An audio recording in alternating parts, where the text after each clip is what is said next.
covers in a barber too. Listen. Y'all been paying attention?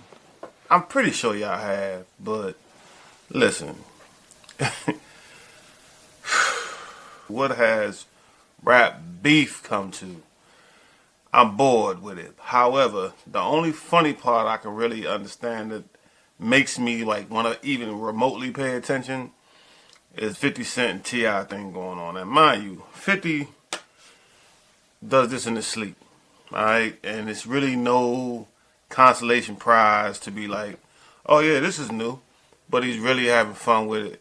I really want to just dabble in on some of these memes, man, because I thought it was funny, man. Like, it has not given me the oomph to even go listen to anything. No, I will say this. I did hear that Miss Jackson joint by one of his boys. Yeah, young boy. He been paying attention. We gonna get to that later, man. But this right here, hey man, King Troll, man. He the king of trolls, man. I think a lot of us could learn something from this, man. I think if a lot of us did this, a lot of people would be alive today. All right, man. I'll be right back. Come on, y'all. It's 2026. First off, there has to be another business model to get attention, to get anybody to look at what you got going on. It shouldn't always be about negative.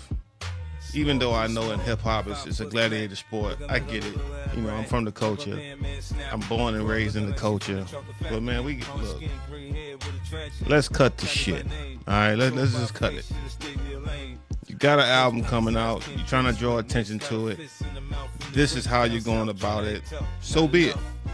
So be it. I want each and every one of us to understand business.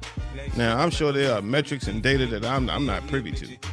But from the outside looking in, slight consumer, more on the business side of it now, I look at things a lot differently than I used to.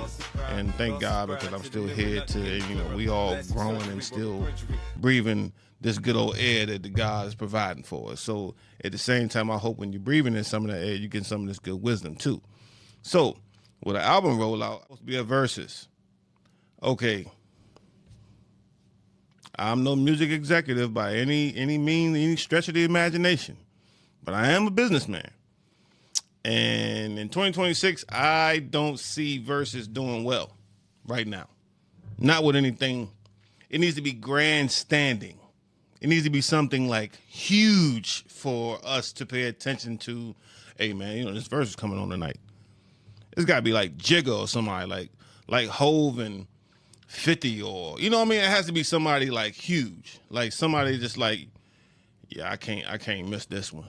But I'm not going to, look, no diss to Tip, no diss to nobody.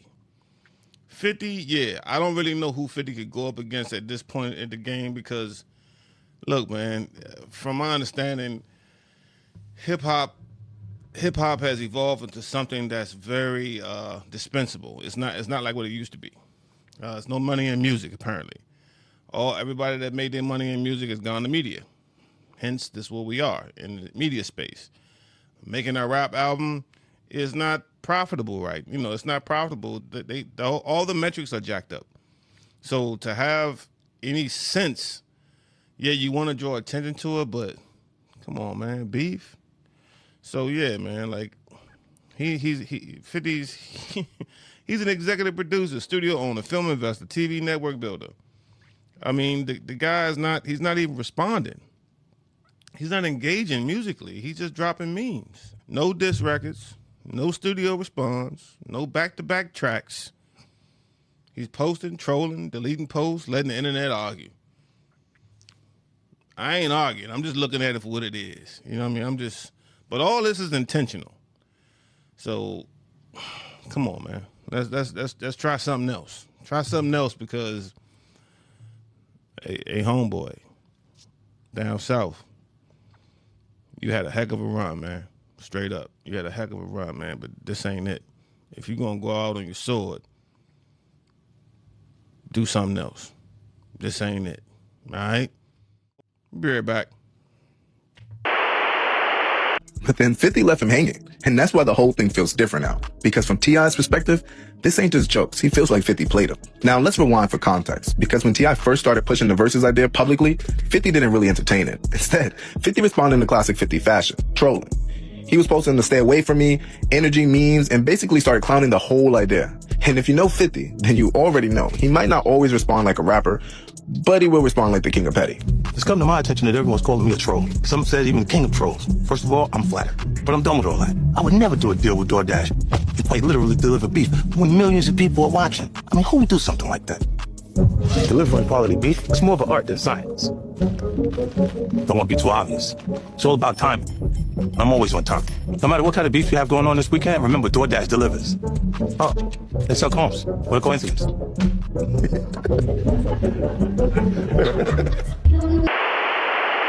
What did he say fuck me for? He did get stabbed. Vlad, shut the fuck up with that shit. So now that we got that out the way, as per usual, here at Ad Weekly, we always push the narrative of positive change, whether however it comes out, somehow, some way, we got to win out here. Don't matter if you're black, brown, white, purple, yellow, green, doesn't matter. We here to win. So the next one here, I got something for you guys. A guy that's no. He's totally familiar with winning, and his winning ways leaked onto a new sport. I'll be right back.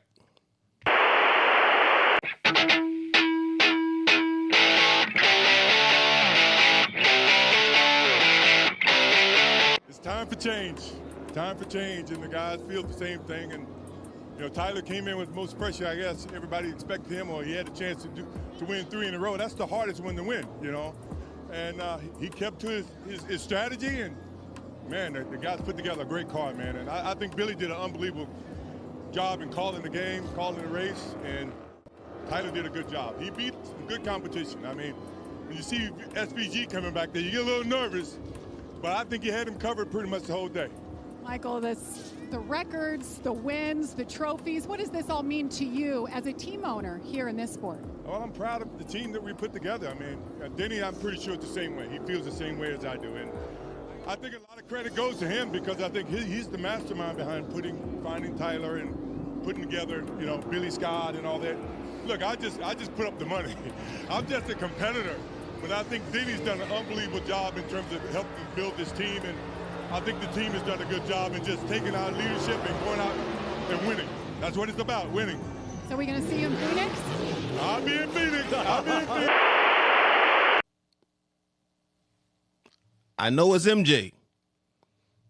MJ is one of the greats, one of the best to ever do it. During his NBA career, spectacular. I mean, what he got? Six chips, multiple All-Stars, Hall of Famer. I mean, you can't take nothing away from him. He did it. He done it. He did it, and he keeps doing it. Now with 23XI, a guy named Hamlin. This guy, Denny Hamlin. Denny Hamlin knows the NASCAR. He knows what's going on. But ever since that charter and antitrust lawsuit, basically Jordan and Hamlin refused to sign NASCAR's 2025 charter agreement, arguing the system was unfair and anti-competitive, leading them to file an antitrust lawsuit against NASCAR. At the end of the day, a settlement was reached. Before you know it, the season started. And since the season's been started, I guess the guy Tyler Reddick, first game he won a Daytona 500, one of the most famous races in the world. He won it. Daytona 500, first time.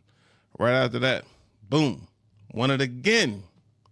Now, I don't know, because of declining sponsorship deals, fewer races on broadcast TV, rising competition from other motorsports and entertainment options, 3 straight wins sure sounds like a good way to jumpstart, get my eyes on it, because I never watched NASCAR for nothing. It was nothing fun. Outside of like the Dale Earnhardt Juniors and Dale Earnhardt, Kyle Petty's, like I know a few drivers, the OG veterans, you know what I mean? Like those guys. But I couldn't tell you like a guy that shows up every weekend or every day and drives. I couldn't tell you. So 23XI, that's Jordan and Hamlin's, they co-owners of the same team. got my eyes locked on it. So I'll definitely be tuning in. So yeah, congratulations to 23XI. Congratulations to NASCAR for actually doing the right thing. Jeez. You can't beat that, man. I mean, like, yeah, it looked sucky at first, but Tyler Reddick, man, he's a champion, man. Dude's the front runner. You can't stop progress. And shout out to you guys for coming to an agreement and look at the results. See? People come together and they win. All right, guys, so I got something else for you, man. I'll be right back. I don't know if you guys still familiar with the late, great Nipsey Hussle. His brother, Black Sam, is doing God's work. And he's still pushing that line of positivity, even though his brother was tragically gunned down years back. Still one of those type of things that kind of like, just like, you can't question God, but at the same time, it's like, wow, man. Like, but anyway, not trying to get off subject, but they had a grand opening on the 1st, March 1st in Long Beach, another location. That's like the third location, and Long Beach isn't quite Los Angeles. Long Beach is like its own entity. But you got 2 in LA, 1 in Long Beach, and I think it's a 4th one coming up on the East Coast, up top in New York in Times Square, which I'll check out. And I'm definitely going to get a burger up there. But yeah, so unfortunately, I went through a lot of media traffic, and one particular guy, I couldn't get the video, but it was heartfelt because he said some things that were really true. Yes, there was a shooting. There was something that was violent that happened. If somebody might have lost their lives potentially, allegedly, some people were hurt, but they threw the marathon's name in there. And I thought that was foul. You know, it didn't happen at the marathon. It happened around the corner from the marathon at this parking garage. But it was quick to be like, oh yeah, you know, death at the Marathon Burger. You know what I mean? Like, I'm only saying that to say is that there's always an element present. So I'll show you this clip here, and then, you know, it's just sad, man. It's like, bruh, you know what I mean? Like, you can't leave well enough alone. You don't want to see nobody win but you. So on that note, you know me. I'll be right back. All right, yeah, so I went down earlier to go to the Marathon Burger that just opened in Long Beach. There was a lot of people down there. So, according to Bystander, there's a fight that started at Marathon Burger. It looks like this person was probably trying to get away. It looks like they were trying to dip into the alley. I don't see accounts right now. Still waiting for an official word, which we probably won't get tonight, y'all, but still waiting for at least a media staging area that's going to give us a little bit more information, especially about the condition of the person who was transported to the hospital. So stay tuned. You do know it's LA, it's California. Not saying it's an excuse, but anytime you have a mass group of people like that and there's a gang element there, it's always somebody trying to puff their chest out. I'm from D.C. D.C., when I came up, it was all about D's. Now, one thing I like about California, they still about D's. But what I don't understand is, and this goes for any place, any state, if your first line of defense is, hey man, like, you got an issue, all right, cool. Let's go around back. Let's not make no noise. Let's take it to the back. Go around wherever. Just stay out of the eyesight. I'm not promoting violence. But at least whatever you do, you get your issue on, y'all go y'all separate ways. But how come every time a dude, he beating his chest and you get the brakes knocked off of you, and now you want to go grab a pistol? Yeah, you a sucker. If these ain't gonna work for you, Slim, man, you can see him another day. That's all I'm gonna say, man. I know it, like, out there it's politics and all that, and I get it. I'm talking about over here. I can't speak for no gang member. They lost a lot of lives out there, so I get it. But you know, I just find that when you got children around and you got women around and elderly around, politics should always remain to be like, yeah, I see you another time. It's a time and place for all that. Maybe I'm just from a different school. It's cool. On that note, man, look, ain't nothing but positivity on this channel. 50 to Michael Jordan, to congratulations to 23XI Racing. Tyler Reddick, first driver, NASCAR driver to ever win 3 back-to-back. It's ridiculous. That's something to make me well aware of a sport that I never really paid attention to anyways. I'm looking forward to the future and what this stuff has to offer. And the marathon continues. Marathon Burger, man, like, hey, keep doing your thing. Stay safe, stay positive. It's unfortunate those events happen, but guess what? We here. It's not a race, it's a marathon, man. So, again, I'm your host, Mo Late to the Party, and it's the Advocate Podcast. I will see you guys Sunday. All right? Peace.